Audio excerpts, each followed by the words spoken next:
How does PBKDF2 securely hash backend passwords?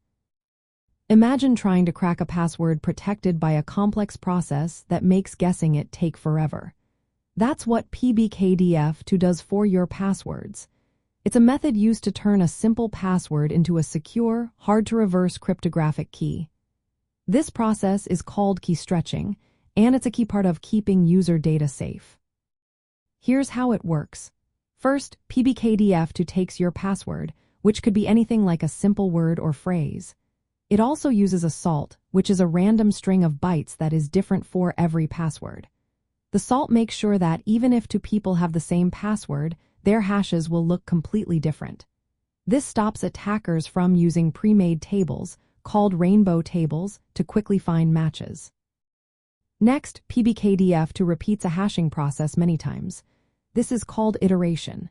Usually, it runs tens of thousands or even hundreds of thousands of times.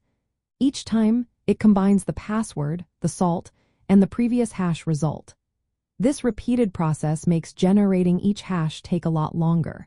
The idea is to slow down hackers trying to guess passwords by trying many options very quickly.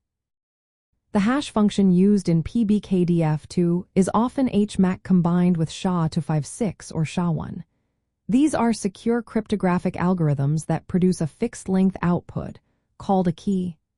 The length of this key can be set depending on what's needed, but it's usually around 256 bits.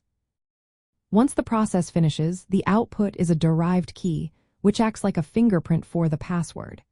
This key, along with the salt and the number of iterations, is stored in the database. When a user logs in, the system runs PBKDF2 again with the entered password and the stored salt. If the generated key matches the stored one, the password is correct. Using PBKDF2 makes it very hard for attackers to crack passwords. The high number of iterations means each guess takes a lot of time and computing power. The salt prevents the use of pre-computed tables, and the ability to increase the iteration count over time helps keep security strong as computers get faster. In backend development, it's important to generate a secure random salt for each password.